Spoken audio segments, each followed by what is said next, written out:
Notre secours est dans le nom du Seigneur qui a fait le ciel et la terre. Quand même, on pourra dire ce qu'on veut, mais ces généalogies, elles sont extrêmement bien construites. C'est tout un art qu'il y a derrière. Les Juifs, mais ils adoraient ces livres. D'abord parce qu'il y a un petit côté album de famille, et puis l'art du scribe derrière. La finesse avec laquelle c'est construit, c'est jamais tout à fait les mêmes phrases. C'est un art littéraire qui est en train d'arriver à maturité, ce qu'on appelle l'école des scribes après l'exil. Sauf que ce qui est étonnant, c'est de voir le premier lieu où elle s'exprime, qui l'eût cru, c'est dans un annuaire téléphonique. Enfin, rendons grâce à Dieu parce que nous, ça nous permet aussi de nous y retrouver. On était au centre de notre figure concentrique avec les tribus de Lévi, et voilà que maintenant on remonte, dernière partie. Maintenant, le but, ça va être de clore cette structure concentrique. Regardez, vous aviez une toute première tribu au début qui ouvrait la liste des 12 fils de Jacob. C'était Juda. Eh bien, c'est quoi la dernière tribu qui va clore cette introduction généalogique ? Benjamin, l'autre tribu royale. Bah si, Saül, le premier roi juif, il venait de cette tribu. Donc, au centre, la tribu lévitique, le culte. Et aux deux extrêmes qui viennent protéger cette construction liturgique, les deux tribus royales, et après, dans les trous, on met les autres tribus. Avant, on avait ce qu'on appelle les tribus transjordaniennes, les deux tribus qui étaient situées à l'est du Jourdain. Et maintenant, il nous reste à voir les autres tribus, Galad, Manassé, etc.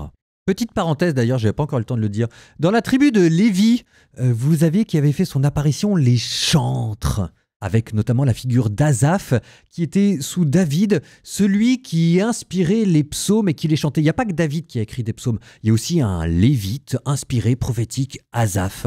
Je vous dis ça parce que cette mention des chantres au cœur des généalogies lévitiques, c'est pas tout à fait un hasard. Derrière, il y a une évolution liturgique qui est en train de voir le jour dans le temple de Jérusalem. Mais on aura l'occasion d'y revenir. Bon, revenons aux tribus d'aujourd'hui. Il y aura comme une petite amertume parce que c'est des souvenirs douloureux du passé. Les tribus dont il sera question au début seront les premières à partir en exil, non pas à Babylone, ça c'était Juda, mais en Assyrie, ça c'était les tribus du Nord, ce seront les premières tribus.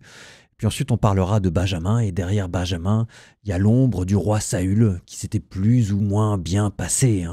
Il y a quand même un petit rapport ambigu à la royauté qui se fait sentir dès les introductions généalogiques. Les royautés, c'est David, c'est l'heure de gloire de Juda, mais les rois n'ont pas su empêcher l'exil. En attendant, ne boudons pas notre plaisir. Ce sont les derniers chapitres des généalogies. Ah là là, merci Seigneur. Comme d'habitude, nous commençons par les proverbes, puis livre des chroniques. Proverbe 16, 26, 33. L'estomac du travailleur l'oblige à travailler. C'est la faim qui le presse.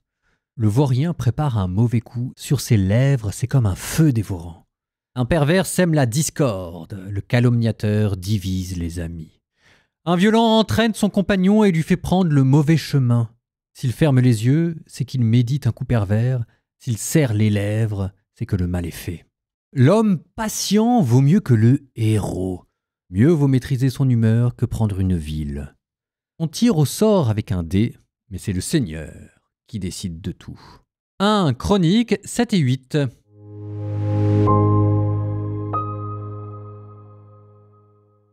Isaacar eut 4 fils, Tola, Poua, Yachoub et Shimron. Fils de Tola, Uzi, Réphaï, Yériel, Yamaï, Yibshan et Samuel. C'étaient les chefs des familles de Tola qui comptaient, selon leur descendance, au temps de David. 22 600 vaillants guerriers. Fils d'Uzi, Yizaraya. Fils de Yizaraya, Michaël, Obadiah, Joël, Yishia. En tout, 5 chefs. Ils devaient fournir, selon leur descendance, par famille, des troupes armées pour la guerre qui comptaient 36 000 hommes. Ils avaient en effet beaucoup de femmes et de fils. Ils avaient aussi des frères dans tous les clans d'Isaacar, de vaillants guerriers au nombre de 87 000 hommes, suivant le total de l'enregistrement. Fils de Benjamin, Béla, Béker et Yédiaël. Ils étaient 3. Fils de Béla, Eshbon, Uzi, Uziel, Yérimoth et Iri. Ils étaient 5, chefs de famille, vaillants guerriers. L'enregistrement, selon leur descendance, comptait 22 034 hommes. Fils de Béker, Zémira, Yoash, Eliezer, fils de Béker. L'enregistrement, selon leur descendance, par chef de famille, comptait 20 200 vaillants guerriers. Fils de Yédiaël, Bilan, fils de Bilan, Yehush, Benjamin, Ehud, Kenaasa, Zétan, Tarsis et Aïchachar. Tous ces fils de Yediaël étaient des chefs de famille, vaillants guerriers au nombre de 17 200 hommes capables d'aller au combat pour la guerre. Shupim et Upim étaient fils de Ir, Ushim, fils d'Aer, fils de Nephtali, Yaasiel, Gouni, Yeser et Shaloum. Ils étaient fils de Bila, fils de Manassé, Azriel, qu'avait enfanté sa concubine araméenne. Elle enfanta aussi Makir, père de Galaad. Makir prit une femme pour Upim et une pour Shupim. Le nom de sa sœur était Maaka. Le nom du second était Sélophéade. Sélophéade eut des filles. Maaka, femme de Makir, enfanta un fils qu'elle appela Péresh. Le nom de son frère était Sheresh, dont les fils furent Oulam et Rekem, fils d'Oulam, Bédan. Tels furent les fils de Galaad, fils de Makir, fils de Manassé. Galaad avait pour sœur Amoulekek, qui enfanta Ishéod, Abiézer et Mala. Les fils de Shemida étaient Aïan, Shekem, Liki et Aniam. Fils d'Éphraïm, Shoutela, son fils Béred, son fils Tahat, son fils Éléada, son fils Tahat, son fils Zabad, son fils Shoutela, ainsi qu'Ézer et Éléad. Des gens de Gad, natifs du pays, les tuèrent, car ils étaient descendus pour prendre leurs troupeaux. Leur père Éphraïm fut dans le deuil pendant de nombreux jours, et ses frères vinrent le consoler. Il alla vers sa femme. Elle devint enceinte et enfanta un fils qu'elle nomma Béria, c'est-à-dire dans le malheur, car chez lui elle était dans le malheur. Sa fille était Shéra, et elle construisit Beth-Horon le bas et Beth-Horon le haut, et Ouzen Shéra. Son fils Répha et Réchef, son fils Téla, son fils Tahan, son fils Ladan, son fils Amioud, son fils Élishama, son fils Non et son fils Josué. Leurs propriétés et leurs habitations étaient Béthel et ses dépendances, Naharan à l'est, Gézer et ses dépendances à l'ouest, Sichem et ses dépendances jusqu'à Aïa et ses dépendances. Aux mains des fils de Manassé, il y avait encore Beth-Shean et ses dépendances, Tahanak et ses dépendances, Megiddo et ses dépendances, Dor et ses dépendances. C'est là qu'habitaient les fils de Joseph, fils d'Israël. Fils d'Acher, Yimna, Yijwa, Yijwi, Béria et leur sœur Shéra, fils de Béria, Héber et Malkiel qui fut le père de Bizraït.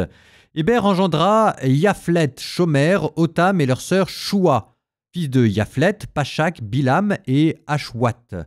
Tels sont les fils de Yaphlet, fils de son frère Shemer, Roag, Uba et Aram, fils de son frère Élem, Shopha, Yimna, Shélès et Amal, fils de Shopha, Chouaf, Arnéfer, Choual, Béri, Yimra, Bécher, Hod, Shama, Shila, Yitran et Béhéra. Fils de Yéter, Yéphouné, Pispa et Ara, fils d'Oula, Ara, Aniel et Rissia. Tout cela étaient fils d'Acher, chef de famille, hommes d'élite, vaillants guerriers, chefs des princes, enregistrés dans l'armée pour la guerre. Ils étaient au nombre de 26 000 hommes. Benjamin engendra Béla, son premier-né, Ashbel le deuxième, Ahiram le troisième, Noah le quatrième et Rapha le cinquième. Béla eut des fils Hadar, Géra, père d'Éhoud, Abishua, Naaman et Aoua, Géra, Shephufan et Ouram. Voici les fils d'Éhoud. Ce sont eux qui furent les chefs de famille des habitants de Géba et qui les déportèrent à Maath. Naaman, Aïa et Géra, celui-ci les déporta. Il engendra Uza et Aïoud. Sharaïm répudia 2 de ses femmes, Ushim et Bahara, puis il engendra des fils dans la région appelée Champ de Moab. De Odesh sa femme, il engendra Yobab, Shibia, Mesha, Malkam, Yehush, Shakia et Mirma. Tels furent ses fils, des chefs de famille. De Ushim, il avait engendré Abitoub et Elpaal. Fils d'Elpaal, Héber, Mishéam et Shemed. Celui-ci construisit Ono et Lod avec ses dépendances. Béria et Shema étaient chefs de famille des habitants d'Ayalon. Ce sont eux qui mirent en fuite les habitants de Gad. Aïo, Shashak, Yéréméoth, Zebadia, Arad, Éder, Michaël, Yishpa et Yoa étaient fils de Béria. Zébadia, Meshulam, Iski, Héber, Yishérémaï, Yizlia et Yobab étaient fils d'Elpaal. Yakim, Zikri, Zabdi, Eliénaï, Shitelaï, Eliel, Adaya, Beraya et Shimrat étaient fils de Shimei. Yishpan, Héber, Eliel, Abdon, Zikri, Hanan, Anania, Elam, Antotia, Yédéphaïa et Pénuel étaient fils de Shashak. Shamsheraï, Shecharaya, Atali, Yareshia, Elia et Zikri étaient fils de Yéroam, et tels étaient les chefs de famille selon leur descendance. Ils étaient des chefs, ils habitaient Jérusalem. À Gabaon habitait Yehiel, père de Gabaon, dont la femme s'appelait Maaka, son fils premier-né Abdon, ainsi que Sour, Kish, Baal, Ner, Nadab, Gédor, Aïo, Zéker et Miklot. Miklot engendra Shiméa. Ceux-ci, à la différence de leurs frères qui vivaient à Gabaon, habitaient à Jérusalem avec leurs autres frères. Ner engendra Kish. Kish engendra Saül. Saül engendra Jonathan, Malki-Shua, Abinadab et Eshbaal. Fils de Jonathan, Méribaal. Méribaal engendra Mika. Fils de Mika, Piton, Mélec, Taria et Ahaz. Ahaz engendra Yehoada. Yehoada engendra Alémet, Azmaouet et Zimri. Zimri engendra Mosha. Mosha engendra Binéa qui eut pour fils Rapha, lequel eut pour fils Éléasa qui eut pour fils Assel. Assel eut 6 fils dont voici les noms: Azrikam, Bokrou, puis Yishmaël, Sheraïa, Obadia et Hanan. Ce sont là tous les fils d'Assel. Fils d'Échec, frère d'Assel. Oulam, son premier-né Yéhouch, le deuxième est Éliéphet, le troisième. Oulam eut des fils de vaillants guerriers tirant à l'arc. Ils eurent beaucoup de fils et des petits-fils, soit 150. Tout cela était fils de Benjamin.